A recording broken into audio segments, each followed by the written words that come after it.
Dëgjues të dashur, mirëmbrëma dhe mirë se ju gjejmë prap në emisionin Një ditë në jetë. Ashtu sikur vazhdimisht e kam cekur, dua ta cek prap, që e djeshmja nuk kthehet, e ardhmja nuk është e sigurt, prandaj ne jetojmë për sot dhe ne kemi një ditë në jetë. Ndërroni Zotin dhe shërbeni njerëzve me ditën që Zoti ju ka dhënë dhuratë. Dhe sonte jemi të nderuar të kemi mysafir pastor Besim Kryeziu, pastor në Prizren. Pastor Besim, mirë se ke ardhur në emisionin Një ditë në jetë. Faleminderit për ftesën diton, edhe kënaqësia jonë është e imja, edhe ndjeri gjithashtu faleminderit. Është kënaqësia jona dhe unë besoj që edhe dëgjuesit tanë do të bekohen nga puna jote në Prizren që nga fillimi e deri me tani.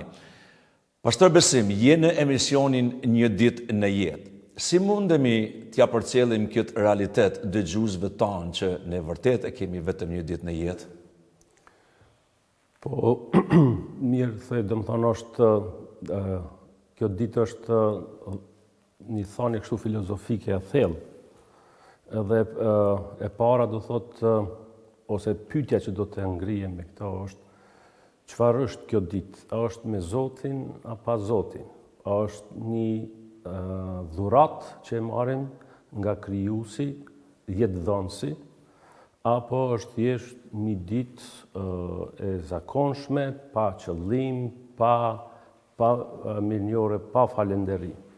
Kështu që unë jam për këtë pjesën e dytë, do thotë që dita ka vlerë vetëm kur është në Zotin. Ka kuptimin e saj, ka qëllimin e saj, ka përmbushjen e vet, edhe si rezultati i kësaj është i dyonshëm. E para është e jetojmë ditën si një dhuratë dhe jemi mirënjohës Perëndis jetëdhënës, dhe e dyta pastaj është edhe në raport me të tjerët. E përdorim këtë për mirësinë, për dashurinë, për mirëqenien, shërbimin ndaj njëri tjetrit, edhe jeta është ma kuptim plotë. Shumë faleminderit. Pastor Besim, jeni këtu sot në emisionin Një ditë në jetë dhe unë dëshiroj të bëj pyetjen direkte se si është zanafilla e bashkësisë ungjillore në Prizren, ku ti je pastor për shumë vite. Historia e kishës krishterë protestante në Prizren ka fillu rreth viteve 1992 dhe ka fillu nga bashkësia e popullit Zotit. Në fillim ka qenë Banushi si drejtues për një kohë të shkurtër, pastaj jam caktu unë. Kemi qenë në një lagje, Terzi Mahall është në Prizren, në një shtëpi dy kaqe, një shtëpi e vjetër, ka pas një dhomë poshtë, një dhomë sipër, edhe unë kur kam qenë për herë të parë aty, do thotë, kur pata dëgjuar vërtet për bashkësinë ungjillore, por se kisha idenë. Edhe isha kureshtar, e thasha, muj me ardhë me pa, çfarë është kjo bashkësia? E dishëm për bashkësi lokale, por edhe kur shkova, thasha, kjo është bashkësia, por ma vonë e kuptova, do më thonë, po flisnin për bashkësinë e besimtarëve, jo për objektin. Kështu ka fillu, do thotë, numër të vogël, cilët kanë vendosur besimin e tyre në Jezu Krishtin si Zot, si shpëtimtar. Janë njerëz me prapavit të ndryshme, njerëz ateist, njerëz besimit musliman, me prapavit muslimane, që kishin dëgjuar dhe kishin ardhur te kjo bindje. Në fillim nuk ka qenë e lehtë, për shkak se ka pas goxha një ignorancë të njerëzit, ose na ngatronin me kishën katolike, ai jeni katolik, edhe për të tregu kush jemi, na gjithmonë të dashur me tregu pastaj kush jemi. Dihet në atë kohë Kosova ka qenë e izoluar shumë, nuk ka pas hyre dalje prej të tjerëve, kështu që kjo ignorancë, si të themi, e ka bërë që njerëzit në fillim kanë qenë kureshtar, çfarë jeni e çfarë nuk jeni. Dhe dash do thonë për një kohë të tregojmë se kush jemi edhe kush nuk jemi, çfarë besojmë edhe çfarë nuk besojmë. Edhe kështu kanë filluar gjëra të vogla me pak njerëz, por që ka pas një vazhdimsi në ditët e sotme. Dhe për cilën unë jam minjos falenderus Zotit për këtë. Shumë falënderit, sepse është shumë rëndësi për dëgjuesat të dëgjojnë që fillimet e para kanë qenë në vitin 1992. Dhe nga ajo kohë jemi bindur që kanë pas si kish keni pas domethënë shumë përjetime. Po unë dua të bëj një pyetje më shumë personale, momentin e parë kur ti u ktheve në besim, si ndodhi dhe ndoshta ato momentet e para kur ti shkove në bashki dhe e pave grupin e njerëzve aty brenda. Unë në atë kohë do thot, edhe unë kam në vitin 1992 do thot kam dëgju për herë të parë për Jezusin. Kur thon për Jezusin, domethënë në kuptimin si shpëtimtari im, si Zot, sepse unë kam pas një besim më herët se është vetëm një profet, kaq. Edhe ata është profet për katolik, ortodoks, për tjerë, por jo për si Zot, si shpëtimtar. Unë kam marrë nga një prapavi, kam pas një zhgënim tek besimi që kam pas me si familjar. Edhe në mënyrë pasive kam lanë. Por isha në kërkim. Edhe kjo mosha e ka qenë diku 20-21 vjeç. Kjo moshë do të njeriu kërkon më shumë me ditë nga po vjen, cili është qëllimi i jetës, ku do të shkon, përse jam këtu.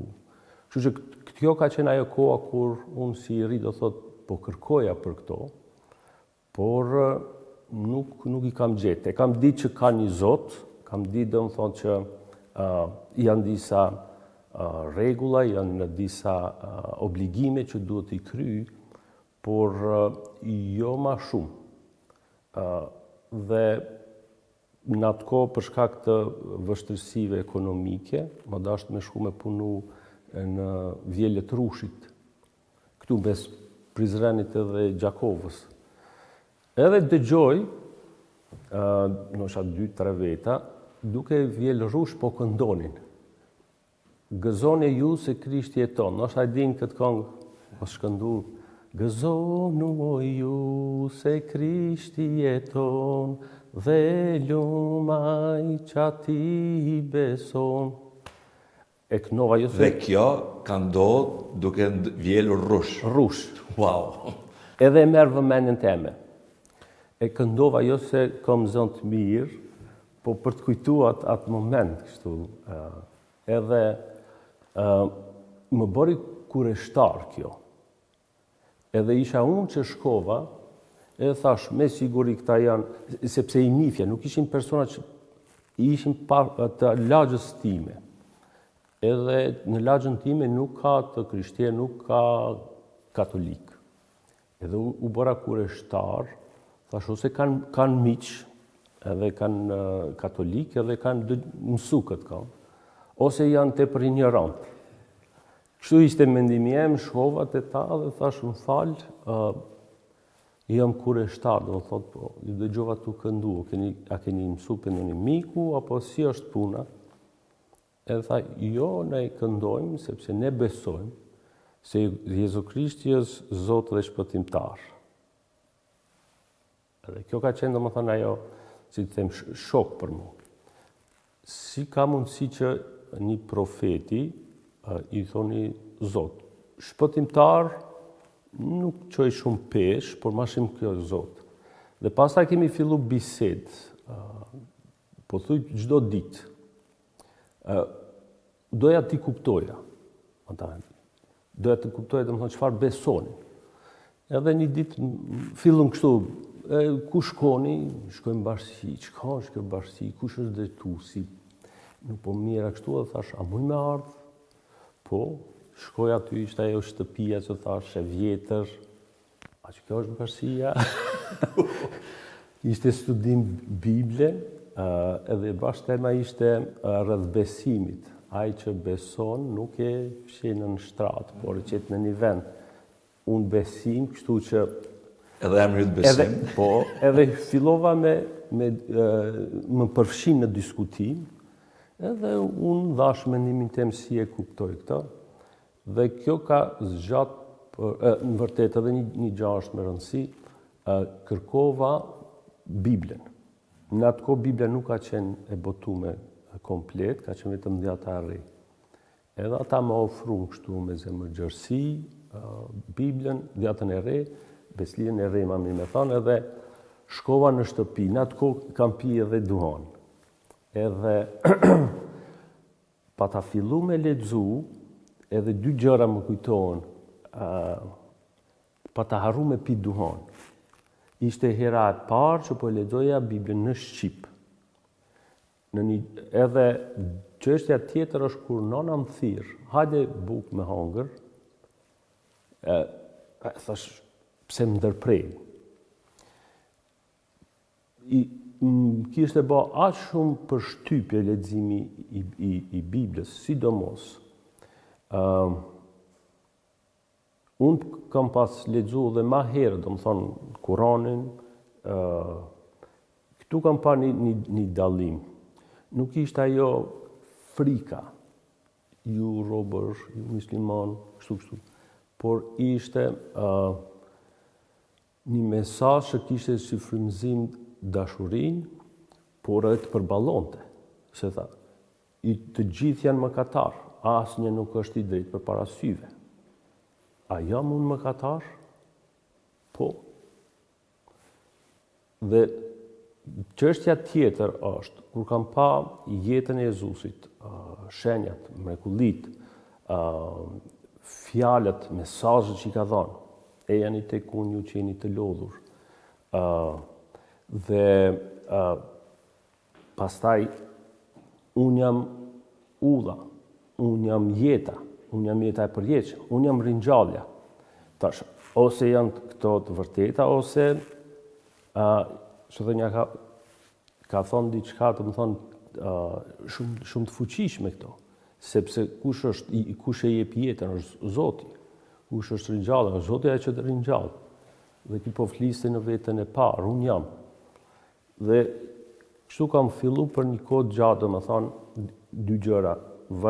Vazhdimisht kam lexu, dhe qëllimi im ka qenë kështu.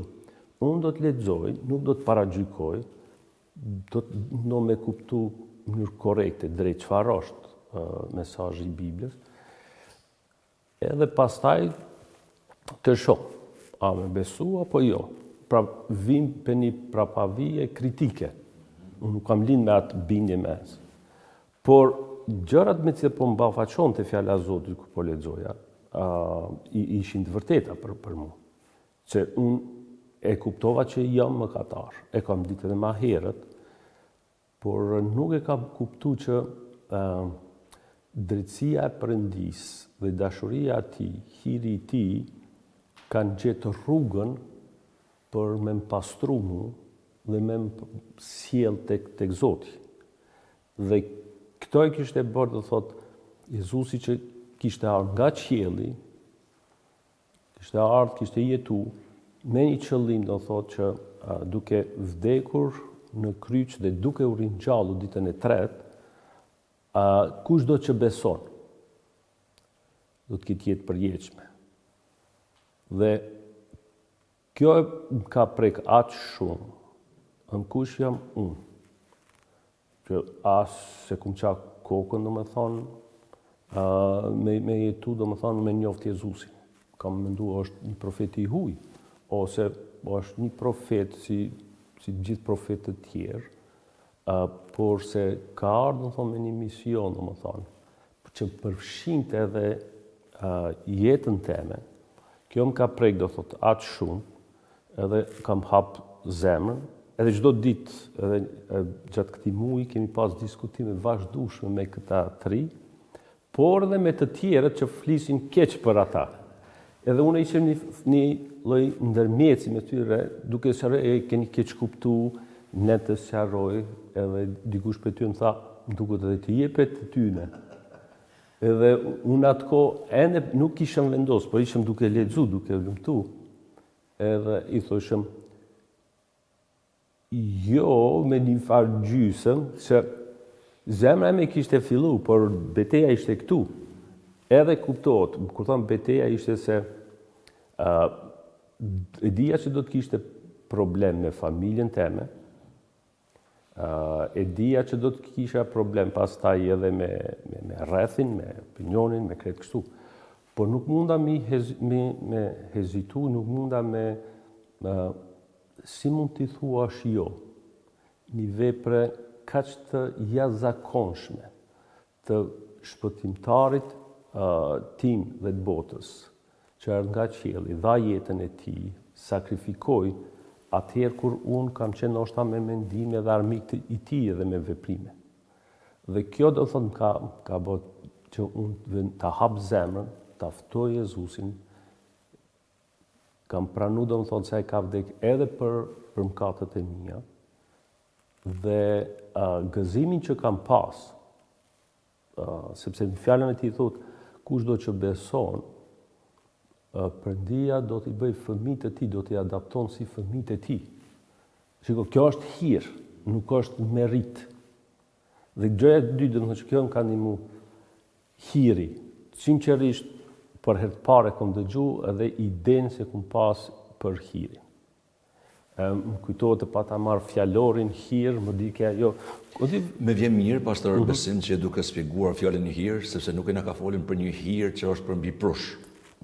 Prandaj dashta me thonë, kur e bora fjalorin, do më thonë hir, më kujton të dy, ose nga mbetja nga zjarri, nga drut, që s'kishte kuptim, ose hira,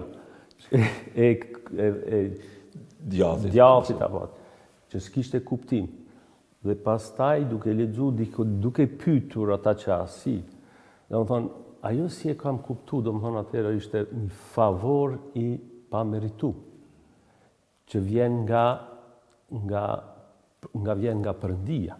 Jo se meritojmë, por kjo vjen nga zemërgjërsia e Perëndis, nga dhemshuria e tij. Edhe kjo do thotë është ajo që më ka bërë.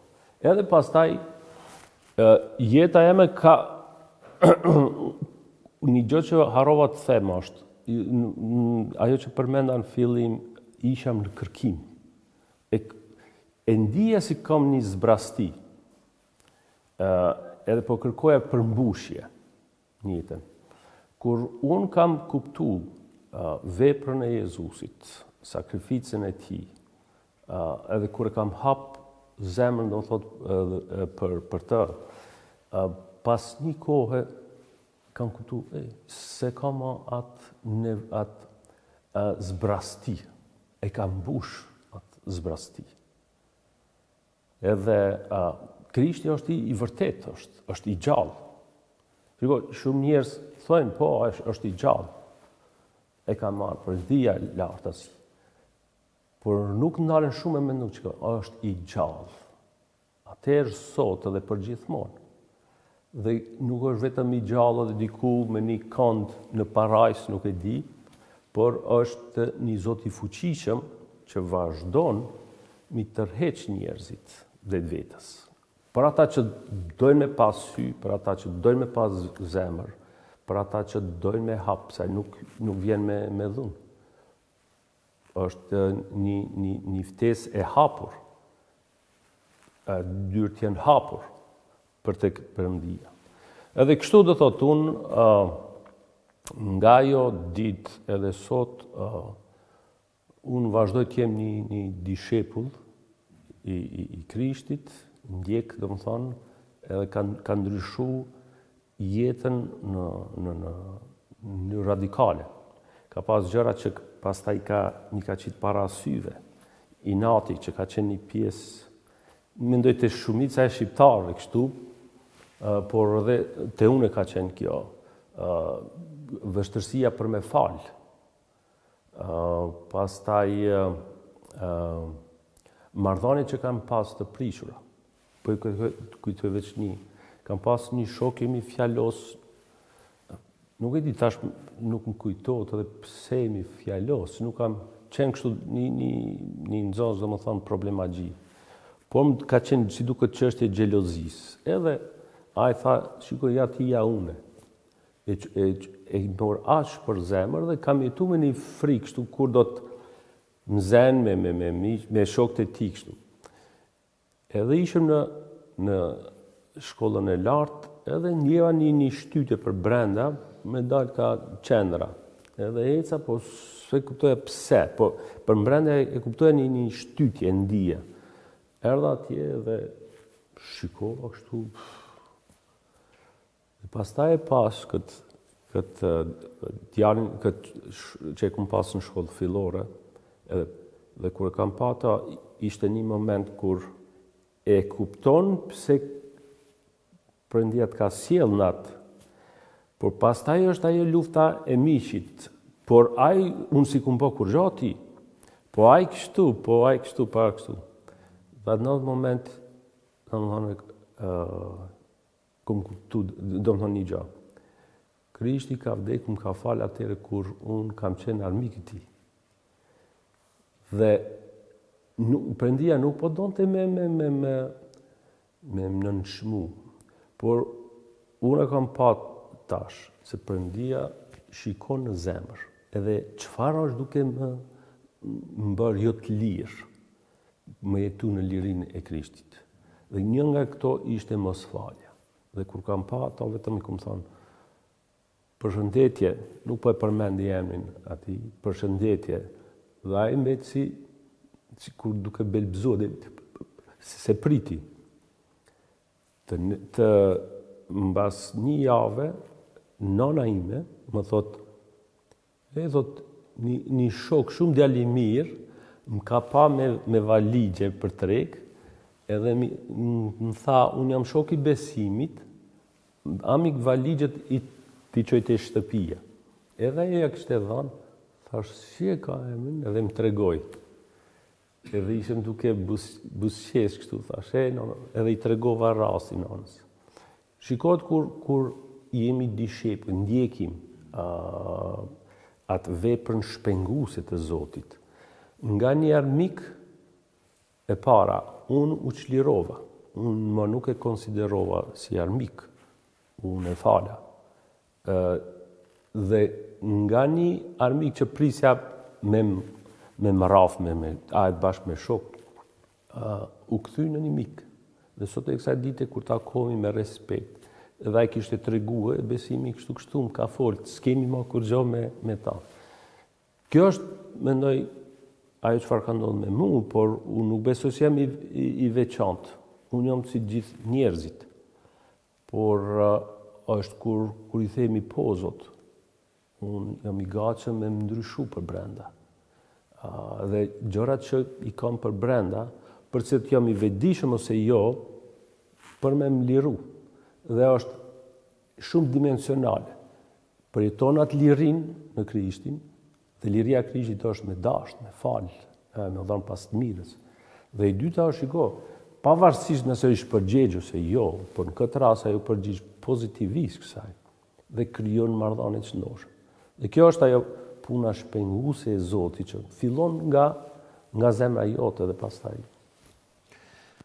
Pastor Besim, unë besoj që dëshmia jote ka qenë inkurajim për shumë dëgjues të këtij emisionit dhe unë dua të inkurajoj edhe veten time, edhe dëgjuesit sot që kudo që janë mos ta ndalin këngën për Zotin, sepse mund të jetë dikur duke dëgjuar dhe mund të kthehet te Zoti.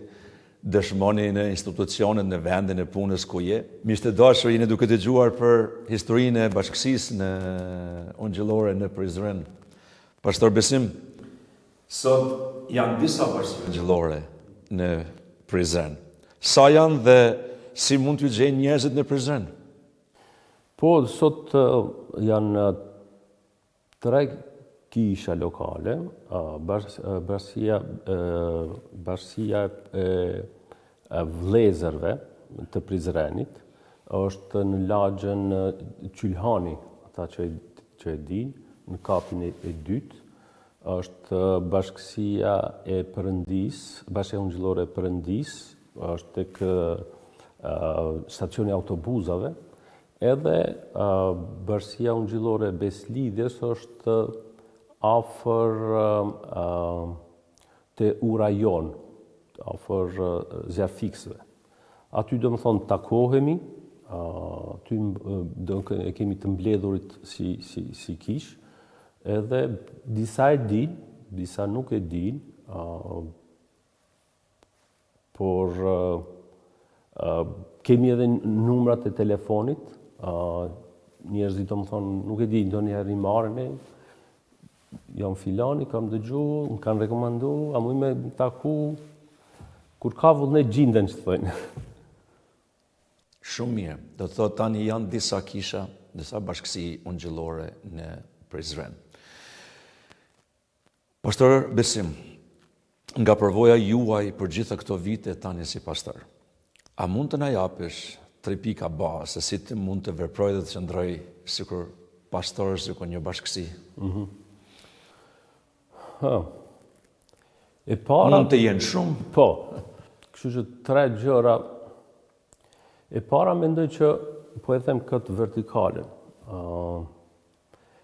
Neve si bashkësi, si kishë e Zotit, kemi një beslidhje të përjetshme me Perëndin. Dhe kjo thirrje përjetshme që na është bërë nga Perëndia, krijuesi, shpenguesi, jetëdhënësi, nuk ka të bëjë me veprat tona për të me arrit të kjo. Por është e kundërta, është vepra e Perëndis që na ka arritur. Dhe të hysh në një beslidhje, dhe kemi shumë fjalën e bukur, do më thonë, e kuptim plote, një beslidhje. Dhe këtë beslidhje që ka dallim për beslidhjes vjetër, sepse beslidhja vjetër është ka qenë një marrëveshje, si të themi, në qovë, këto janë kushtet e mia, në qovë se ti pranon dhe qëndron aty dhe ti do t'jetosh, nëse jo, do të thonë prishet kjo dhe kjo është bo me popullin e Izraelit, por që dhe beslidhja re është vetë Perëndia që tha, unë do ta mbaj këtë beslidhje, dhe si e mban këtë beslidhje. Perëndia thot, unë nuk do të heqi dorë. Që ai bjerë kjo që natyra e mëkatarësh, do më thonë, ka potencialin për mu largu, me kput këtë beslidhje, me dalë për beslidhjes. Por është Perëndia, me vullnetin e tij, me frymën e tij për brenda, që na mban. Edhe duke na korrigjuar.